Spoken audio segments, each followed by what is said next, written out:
Gloire à Jésus, gloire à Jésus. Shalom, shalom, bien-aimés dans le Seigneur. Nous sommes dans la joie de nous retrouver ce matin. Jésus-Christ est bon, il est tellement merveilleux qu'il a donné à toi et à moi le souffle de vie ce matin. Il a permis que nous puissions être comptés parmi les vivants. Bien-aimés, nous voulons prier pour remettre ce moment entre les mains du Seigneur. Que le Saint-Esprit de Dieu puisse nous guider, nous conduire pendant cette petite exhortation. Tendre Père, nous bénissons ton nom et te rendons gloire et grâce. Merci parce que tu es Dieu. Merci pour la protection. Merci pour ton amour. Merci pour ta main puissante qui ne cesse de nous protéger. Béni soit ton nom, toi qui nous renouvelles en ce jour le souffle de vie. Sois encore alerte, sois encore manifeste pour que tout ce moment, Seigneur, soit pour ta seule et unique gloire. Que ton sang précieux nous couvre et que ton esprit soit à l'œuvre en toutes choses. C'est dans le nom de Jésus-Christ de Nazareth que nous t'avons ainsi prié. Amen. Amen, amen, amen, bien-aimés dans le Seigneur. Nous sommes dans la joie ce matin de nous retrouver pour la gloire du Seigneur Jésus. Nous voulons partager, bien-aimés, un petit moment ensemble pour que nous puissions nous rendre compte que notre Dieu est toujours avec nous et notre Dieu ne nous abandonnera jamais. Bien-aimés, ce matin, je voudrais dire à quelqu'un qui est à bout, qui n'en peut plus, qui croit qu'en fait tout est terminé pour lui. J'aimerais te dire ce matin, mon frère, que ce n'est pas la fin. Oui. J'aimerais franchement te dire vraiment en toute honnêteté et en toute sincérité que ce que tu vis, le moment de galère que tu es en train de traverser, j'aimerais juste te rassurer que cela n'est pas la fin. Oui.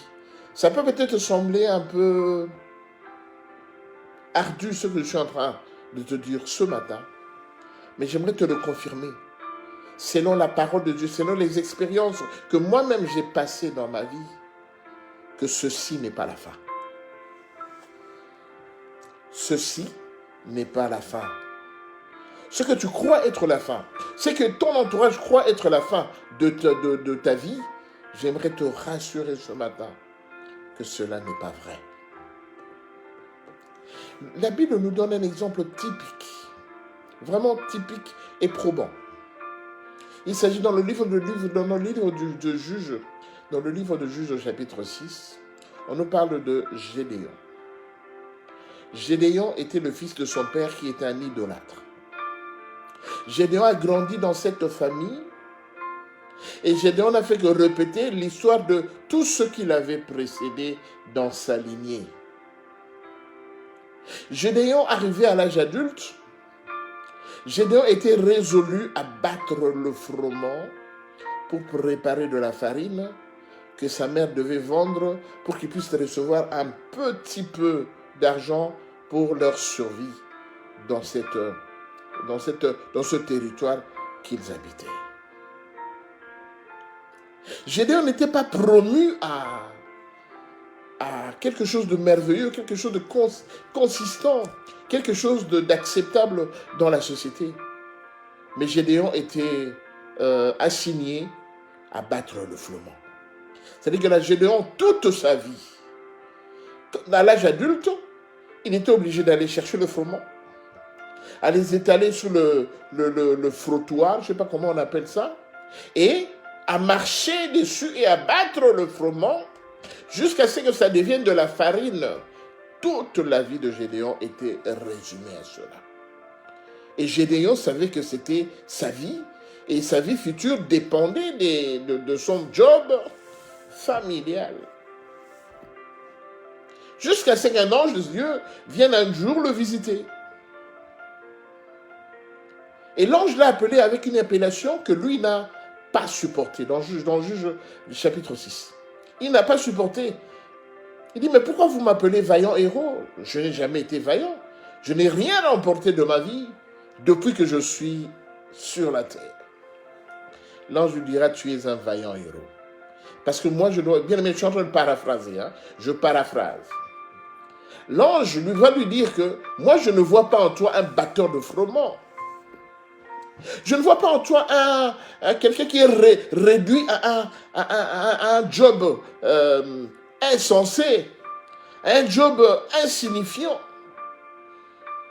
Non, je ne te vois pas comme un travailleur qui se lève à 5 heures du matin, qui va rechercher les froment, les graines de froment, qui les amène dans le frottoir et qui est en train de les battre toute la journée. Non, moi je ne te vois pas comme ça, mon frère. L'ange voit qui dit que moi je vois en toi un vaillant héros, quelqu'un qui travaille pour la gloire du Seigneur. Tu n'es pas appelé à continuer à faire ce job. Mais ce matin, je parle à quelqu'un. Je te dis, tu n'es pas appelé à faire le job que tu fais d'habitude. Depuis des années, tu fais le même job. Tu fais le même travail. Tu restes dans une même position. J'aimerais te dire ce matin, te rassurer. Que le Seigneur, quand il s'est révélé en toi, son objectif, ce n'est pas de te laisser rester dans la même position. Au fur et à mesure que tu évolues avec lui, le Seigneur ne te voit pas à l'endroit, à la position, la situation que tu occupes actuellement. Non, mon frère. Vous savez, par moments, la parole de Dieu nous pousse à nous révolter. À nous révolter pour dire, mais Seigneur, moi, toute ma vie, je serai seulement buté à ce niveau. Est-ce que moi, toute ma vie, je serai seulement en train de faire un travail minable, bien aimé dans le Seigneur? Aujourd'hui, cette exhortation que le Seigneur m'a donnée, c'est pour toi, mon frère. C'est pour toi, ma soeur. Regarde, tu es dans un mariage, mais tu n'es pas heureuse. Bien que tu aies des enfants, mais tu n'es pas heureuse dans ton mariage. Parce que something is wrong. Something is wrong. Quelque chose n'est pas normal. Quelque chose est mauvais. C'est pas normal, mon frère. C'est pas normal, ma soeur. Quand tu as quitté la maison de tes parents, et qu'un mari est venu te poser, tu es allé au mariage, tu te dis que merci Seigneur, tu m'as libéré, je sais que je vais maintenant dans mon meilleur endroit, je vais maintenant m'épanouir en tant que femme. Mais tu es allé dans ce mariage, depuis que tu vis avec ton mari, tu ne fais que pleurer sur pleurer, parce que le bonheur auquel tu t'attendais, tu ne le vis pas. Parce que tu t'es limité, tu t'es dit, je suis arrivé à la fin. Je ne ferai plus d'efforts. Certains même disent que dans ce mariage, je reste seulement parce qu'il y a des enfants. Sinon, je serais déjà parti. Mais je reste seulement parce qu'il y a des enfants. Malgré les difficultés que tu connais, malgré la situation pire dans laquelle le mari te met, tu dis, non, je reste seulement parce que je dois élever des enfants. Bien-aimé, là où tu es, j'aimerais te dire que ce n'est pas la fin. Ce n'est pas la fin. Tu n'es pas fini. Ce n'est pas la fin. C'est juste un renouvellement, un début, c'est juste, bien aimé, un nouveau départ. Tu étais déjà parti, mais le Seigneur a permis que tu sois dans ces conditions pour que tu puisses avoir un nouveau départ. Bien aimé, regardez dans le livre de Juge, toujours Juge, chapitre 11, on a l'histoire de Jephthé. Jephthé qui était un Galadite, mais qui a été chassé de sa famille. Parce que ses frères, ses demi-frères, ont dit que toi tu es l'enfant d'une prostituée que notre papa a connue. Tu n'as pas droit à l'héritage. Quitte notre maison. Bien-aimé, Jephthé était réduit à aller vivre avec les gens de basse classe, les gens au niveau social. Là, ils étaient à une échelle très basse par rapport à l'échelle que Josué devait occuper. Parce que le père de Jephthé, le père de Jephthé, Galad, n'était pas n'importe qui dans la région. Il était connu.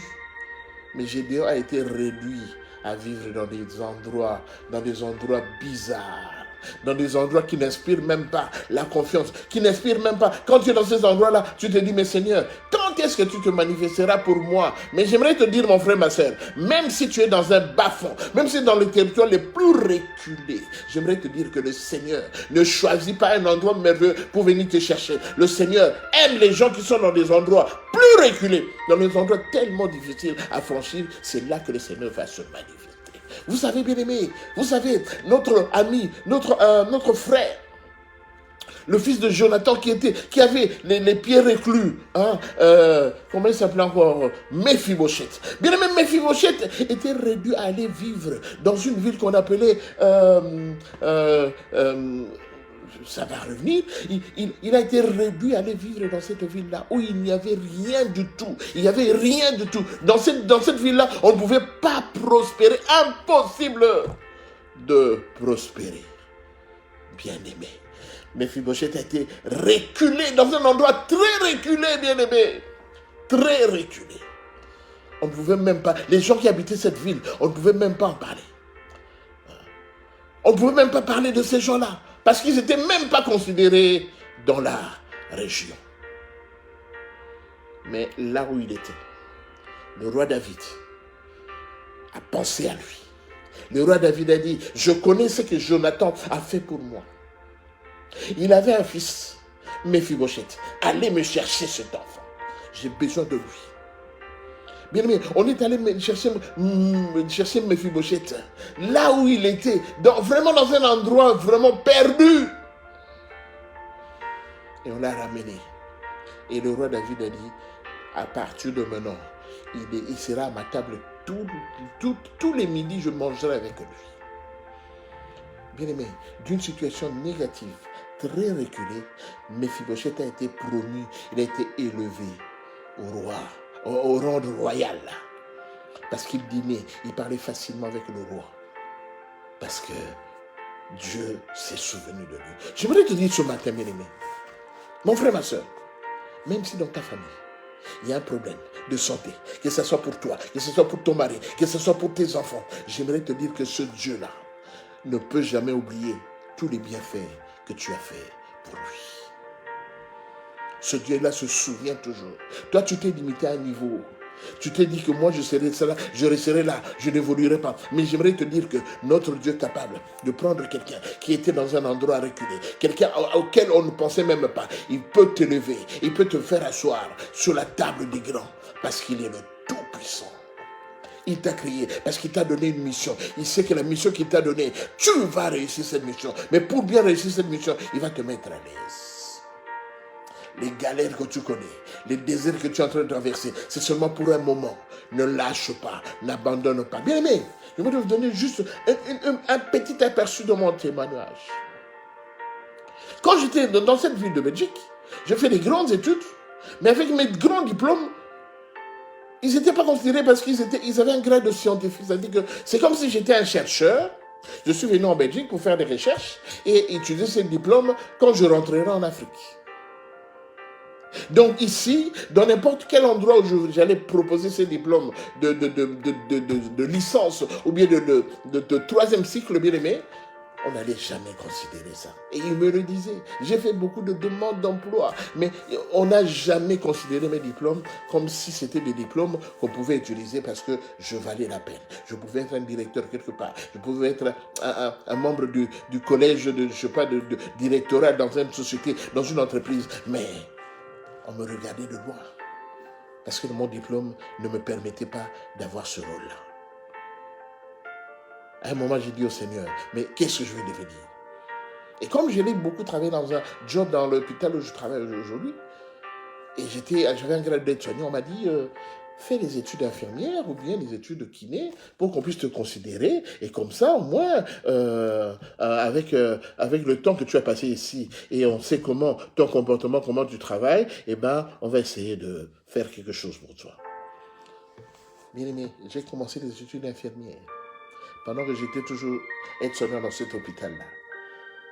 J'ai fait des études d'infirmière, bien aimé.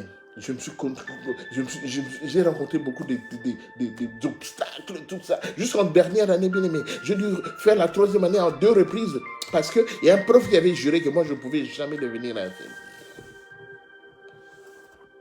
Donc, j'ai fait 6 ans. Jusqu'en troisième année, je suis arrivé là, j'ai fait pendant 6 ans. J'étais là, mais je n'ai pas obtenu le diplôme. Donc j'ai terminé la troisième année, la dernière année en soins infirmiers, je n'avais toujours pas de diplôme. Et j'ai dit, pour moi, je crois que je m'arrête là. J'ai été tellement humilié dans ces études, je me suis battu, mais le Seigneur a permis que je m'arrête en troisième année, je vais m'arrêter là. Bien aimé, je suis resté là et j'ai oublié complètement ma destination, mon objectif premier. Parce que le Seigneur m'a dit, oui, fais ces études-là, comme ça tu seras considéré et ta situation sociale va changer. Bien aimé, j'ai oublié. Parce que quand je n'ai pas obtenu le diplôme d'infirmier, en troisième année, à la fin de l'année, donc j'ai fait la troisième année à 2, j'ai repris la troisième année 2 fois. Ce qui fait que donc, au lieu de 3 ans, donc j'ai fait 6 ans de soins infirmiers, mais je n'avais toujours pas de diplôme. J'ai dit, je m'arrête là. Bien aimé, moi-même je me suis dit, je m'arrêtais là, fini.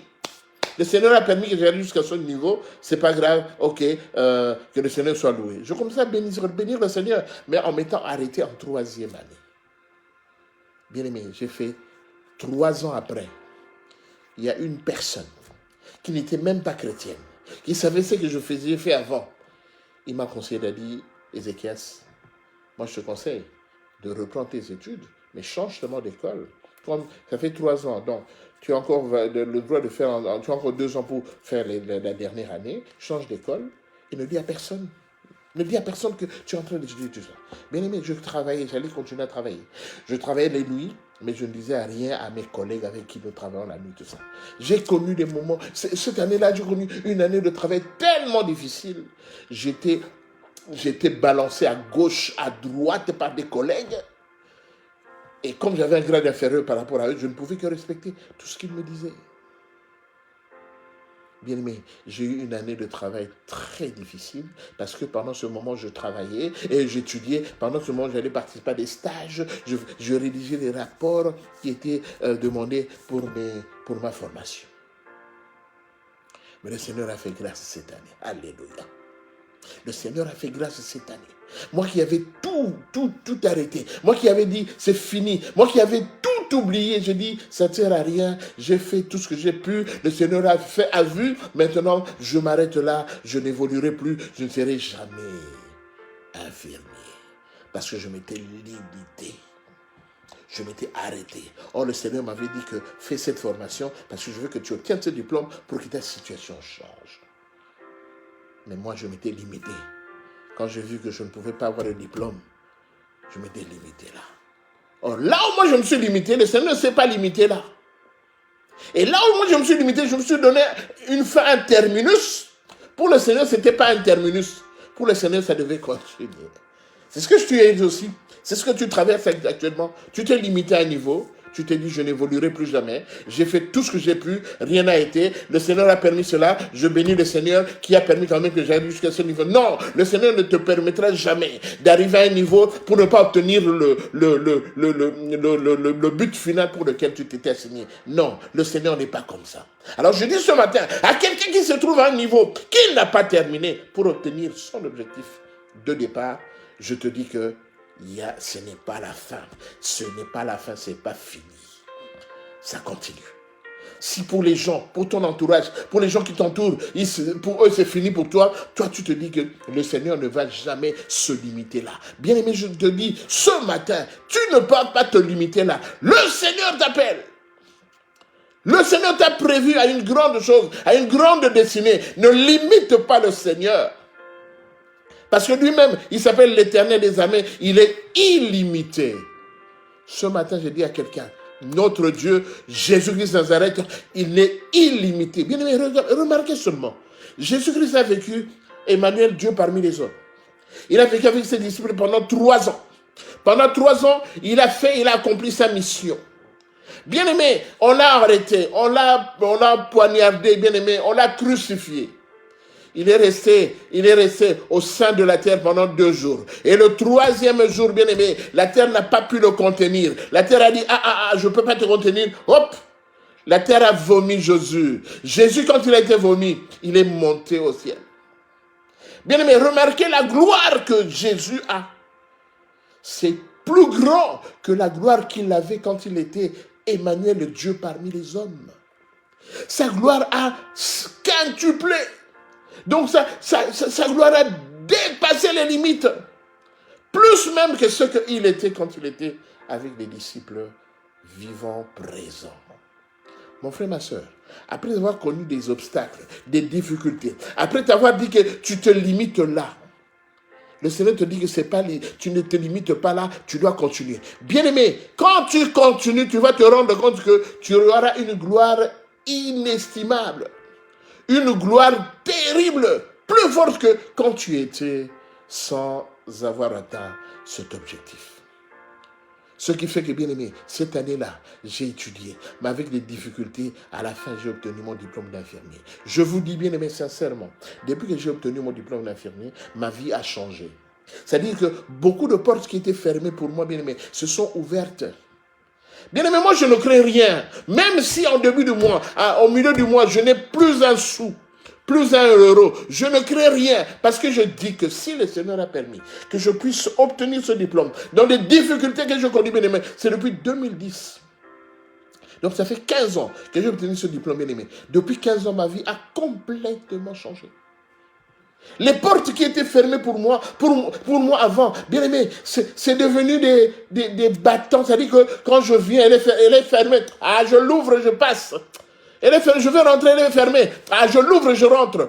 Parce que la Bible dit, je mettrai devant toi une porte ouverte que personne ne peut fermer. Je te dis ce matin, personne ne peut fermer la porte qui est devant toi. Je te le dis, je le répète. Personne ne peut fermer la porte que Dieu a mis devant toi. Il a dit, les portes qui seront devant toi, je les mettrai ouvertes. Dieu n'a pas dit qu'il mettrait des portes fermées. Les portes seront ouvertes. Et toi, tu viendras pour entrer. Ou bien tu viendras pour sortir. Je te dis ce matin, ce n'est pas la fin. Arrête de te poser beaucoup de questions. Arrête de cogiter. Même si l'entourage dit que tu es fini, je te dis ce matin que tu n'es pas fini. C'est eux qui sont finis. Parce qu'avec Dieu, on ne finit jamais. Avec Dieu, on évolue. On évolue. On évolue. Bien aimé, j'ai été à un deuil il y a une semaine. Et quand je suis arrivé au deuil, on m'a demandé d'exhorter. Et le Seigneur a mis une parole dans ma bouche pour dire que, en fait, quand la mort arrive, quand quelqu'un meurt, on croit que c'est fini. Non, ce n'est pas fini. Quand quelqu'un meurt, en fait, c'est une nouvelle vie qui commence.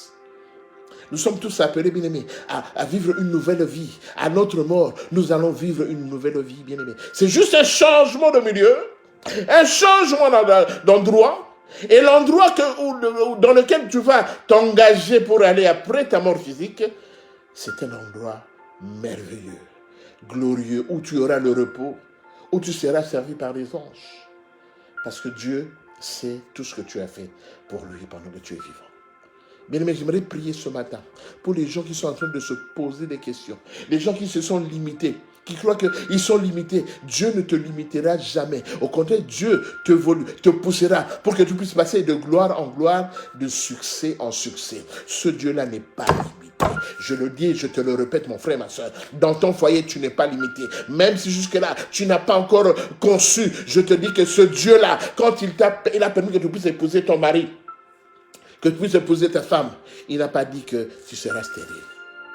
Parce qu'il dit, je souhaite que les jeunes gens se marient, qu'ils aient des enfants et qu'ils dirigent leur foyer. Donc, bien aimé, même si la stérilité a duré des années, je te dis ce matin, si tu as la foi, le Seigneur permet que la porte s'ouvre. Là où tu t'étais limité à rester célibataire, là où tu étais limité à rester stérile, le Seigneur ouvre. Parce que son souhait est que tu puisses te marier, que tu puisses avoir des enfants. J'aimerais prier pour toi. Touche seulement ton cœur. Mets seulement la main au niveau de ton cœur. Et je veux prier pour toi. Pour que ce Dieu-là puisse se souvenir de toi. Qu'il puisse se souvenir de toi. Et que tu saches qu'il n'est pas un fils de l'homme pour mentir, ni un fils de l'homme pour se repentir. Parce que là où tu es, ce n'est pas la fin. C'est juste un changement de milieu. C'est tout juste un nouveau départ. Parce que ce Dieu-là, il tient beaucoup à toi. Je prie. Tendre Père, je bénis ton nom parce que tu es le Dieu Tout-Puissant. Seigneur, la Bible déclare que toi, tu ne dis jamais des choses au hasard. Tout ce que tu dis finit par s'accomplir, car la Bible dit, il envoie sa parole et sa parole guérit. Seigneur, ce matin, je te présente mon frère et ma soeur, qui croit qu'il est arrivé à la limite, qui croit qu'il est arrivé à la fin. Or, auprès de toi, Seigneur, la fin n'existe pas. Parce qu'après notre vie sur cette terre, Père de gloire, nous allons commencer une autre vie avec toi, où nous serons dans la joie, et nous serons tout le temps dans l'allégresse, dans l'adoration, Père de gloire, dans une cité merveilleuse que tu as réservée pour chacun de nous. Ma prière ce matin, Seigneur, et que tu touches mon frère, que tu touches ma soeur, que tu touches mon fils, que tu touches ma fille, Père de gloire, qui est désespérée. Alors qu'auprès de toi, le désespoir n'existe pas. Auprès de toi, c'est toujours l'espoir.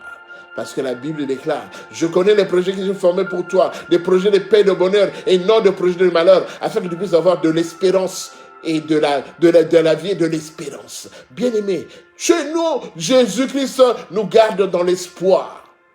Ce matin, toi qui es désespéré, ce matin, toi qui es en train de cogiter, de te poser beaucoup de questions, sache qu'une main puissante est sur toi. Et cette main puissante te garde, te protège, te conduit partout, même dans les endroits où tu ne pensais pas y être, parce que cette main-là, c'est la main de Dieu. Seigneur, je bénis ton nom, Père, parce que tu dis un mot, la chose s'accomplit. Laisse que tu puisses accorder une grâce particulière auprès de mon frère et de ma soeur, afin que cette semaine, Père, qu'il puisse vivre la puissance de ta grâce. Car c'est en toi qu'appartiennent le règne, la puissance et la gloire. Dans le nom de Jésus, j'ai prié. Amen. Amen, amen, amen, mon frère et ma soeur. Sois dans la joie. Ne promène pas de regards inquiets. Ne promène pas de regards inquiets parce que ce Dieu-là, il pense à toi. Il fera des merveilles dans ta vie. Ce Dieu-là, il ne t'a pas limité. C'est toi qui t'es limité. Mais ce Dieu-là, auprès de lui, il n'y a pas de limite. Même si toutes les tentatives avant que tu avais faites, établies, que tu avais connues, n'ont pas abouti, j'aimerais te dire que ce matin, le Seigneur commence une nouvelle vie avec toi. Parce qu'avec Dieu, il n'y a pas de fin. Avec Dieu, il y a continuité sur continuité. Il te mènera, il t'amènera là où tu n'y pensais pas, parce qu'il est le Tout-Puissant. Soyez bénis, bien-aimés. Soyez bénis, car le Dieu Tout-Puissant nous a donné la vie. Et lui, il a dit que la gloire de la deuxième maison sera plus grande que celle de la première maison. Tu es sur le bon chemin. Ne lâche pas. N'abandonne pas. Soyez bénis, bien-aimés. Le Seigneur permettra que nous puissions encore nous revoir le vendredi prochain pour une autre exhortation pour préparer et vivre la fête de Pâques. Que le Seigneur vous bénisse.